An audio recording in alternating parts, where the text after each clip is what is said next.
जनता party ने लूटने का काम किया है लोकतंत्र को। भारतीय जनता पार्टी ने चीरहरण किया है हमारी सामाजिक ताने बाने और राजनीति को। राहुल गांधी जी मोहब्बत का पैगाम लेकर आ रहे हैं। उन तमाम महिलाओं की आवाज, किसानों की आवाज, नौजवानों की आवाज, बेरोजगारों की आवाज बनकर आ रहे हैं। उत्तर प्रदेश के लोग हैं, यहीं से जवाब देंगे जो भारतीय जनता पार्टी कहती है मोदी की गारंटी, उस गारंटी को जवाब देंगे।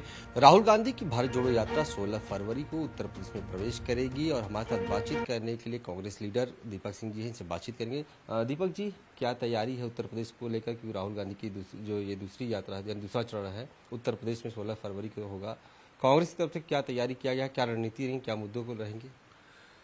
राहुल गांधी जी मोहब्बत का पैगाम लेकर आ रहे हैं। उन तमाम महिलाओं की आवाज, किसानों की आवाज, नौजवानों की आवाज, बेरोजगारों की आवाज बनकर आ रहे हैं।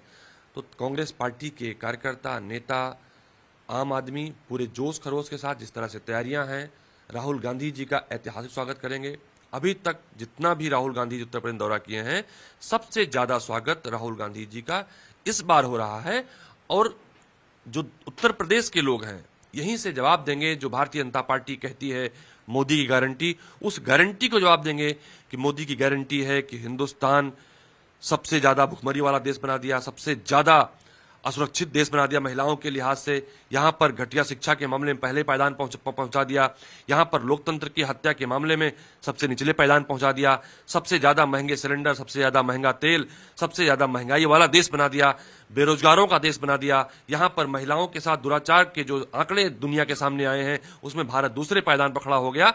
उनका जवाब देगा। और जो भारतीय जनता पार्टी ने नारे दिए थे हिंदुस्तान की जनता के साथ महंगाई को और भ्रष्टाचार को, रोजगार देने को, उसे मुद्दा बनाकर कांग्रेस पार्टी उस जोश के साथ राहुल गांधी जी का स्वागत करेगी। और जिन उद्देश्यों को लेकर वो यात्रा कर रहे हैं, उनका समर्थन करने के लिए जनसैलाब के साथ वहां खड़ी नजर आएगी। ये कहा जा रहा था कि पहले जो रूट मैप पहले तैयार किया गया था उत्तर प्रदेश को लेकर, कहा था कि पश्चिमी यूपी से होकर वो गुजरेंगे, लेकिन परीक्षा का हवाला दिया गया कि परीक्षा के चलते जो है वो उसको कम किया गया है और अब वो पश्चिमी यूपी में नहीं जाकर बल्कि बुंदेलखंड होकर निकल जाएंगे। लेकिन जो सत्ता पक्ष उनका ये कहना है कि जयंत चौधरी के भाजपा में आने की वजह से जो है वो डर चुके हैं, क्योंकि 3 लड़के, ये कहा जाता है कि यूपी के 3 लड़के एक साथ सड़कों पर नजर आएंगे, लेकिन अब जयंत चौधरी किनारा कर लिए हैं और यही वजह है कि वो जो रूट मैप है वो उसमें बदलाव किया गया है। देखिए, हम कांग्रेस के लोग हैं, भाजपा की तरह किसी को दुख पहुंचा के, किसी व्यवस्था को चरमराकर अपने काम को नहीं करते हैं। यकीनन परीक्षा है राहुल गांधी जी को, इसलिए थोड़ा सा रूट शॉर्ट जरूर किया गया है, लेकिन यात्राओं की लंबाई में, दूरी में कोई फर्क नहीं पड़ने वाला। जहां तक जयंत चौधरी जी के जाने का सवाल है, तो किसी नेता के पलटने से जनता नहीं पलटती है। इसके उदाहरण देश में और उत्तर प्रदेश में कई बार लोगों ने देखे हैं। जयंत चौधरी से वहां के लोग सवाल पूछ रहे हैं कि आप भूल गए किसानों की वो लाठियां जो किसानों पर पड़ी थी, आप भूल गए कि आपने ही कहा था चवन्नी नहीं जो पलट जाएंगे, आप भूल गए किसानों के साथ क्या क्या अत्याचार हुए थे, उन्हें आतंकवादी, नक्सलवादी तक कहा गया था, उनके रास्तों में कीलें ठोक दी गई थी। तो लोग उनसे सवाल पूछ रहे हैं। और भारतीय जनता पार्टी उस श्रेणी में है जिस तरह से भारतीय जनता पार्टी ने लूटने का काम किया है लोकतंत्र को। भारतीय जनता पार्टी ने चीरहरण किया है हमारी सामाजिक ताने बाने और राजनीति को। तो जयंत को लूट कर ले गए हैं, जनता थोड़ा लूटी है। जनता तो उस अपने आंदोलन के साथ है, पूरे जोश खरोश के साथ फिर से किसान आंदोलन उठ खड़ा हुआ है। किसान आंदोलन और राहुल गांधी जी के मोहब्बत के पैगाम के साथ भारतीय जनता पार्टी की सरकार उड़ जाएगी, राहुल गांधी जी आगे बढ़ेंगे। लोकसभा चुनाव में अब जो समय है वो बहुत कम बचा हुआ है और उम्मीदवारों को लेकर, चेहरों को लेकर चर्चाएं भी शुरू हो चुकी है। और इसी बीच एक चर्चा आ रही है कि रायबरेली से प्रियंका गांधी चुनाव लड़ने वाली हैं, सोनिया गांधी राज्यसभा जा सकती हैं। इसको लेकर क्या जानकारी है? देखिए, निश्चित रूप से पूरा अमेठी और रायबरेली ये परिवार मानता है राहुल गांधी जी को, प्रियंका गांधी जी को।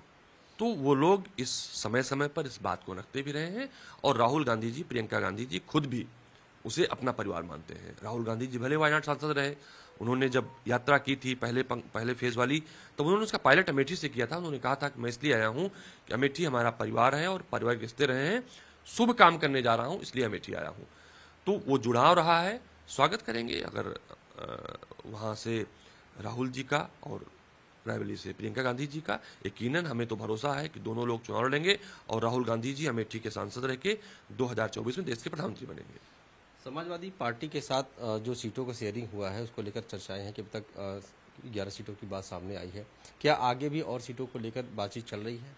देखिए, कांग्रेस पार्टी और समाजवादी पार्टी को जो डील करने वाले लोग हैं, जिनके माध्यम से बातचीत चल रही है, वो सकारात्मक दृष्टि से लगभग अपने मुकाम तक पहुंच गई है। कांग्रेस पार्टी कितनी सीटों पर लड़ेगी, समाजवादी पार्टी कितनी सीटों पर लड़ेगी, लगभग तय है। हम मजबूती के साथ आगे बढ़ रहे हैं और यकीनन गठबंधन में कोई भी किसी प्रकार की बाधा नहीं है। सारी चीजें लगभग तय हैं। हम मजबूती के साथ लड़ेंगे और भाजपा को हराएंगे। शुक्रिया हमसे बातचीत के लिए। ये थे हमारे साथ कांग्रेस लीडर दीपक सिंह का साफ तौर पर कहना है कि गठबंधन मजबूत है और वो पूरी मजबूती के साथ लड़ रहे हैं और उत्तर प्रदेश से एक बेहतर परिणाम जो है वो आने वाले हैं। वीडियो समीर के साथ अश्विनी सिंह, पंजाब केसरी, लखनऊ। हमसे जुड़े रहने के लिए हमारे YouTube चैनल को सब्सक्राइब करें और नई वीडियो की नोटिफिकेशन के लिए बेल आइकॉन को दबाएं।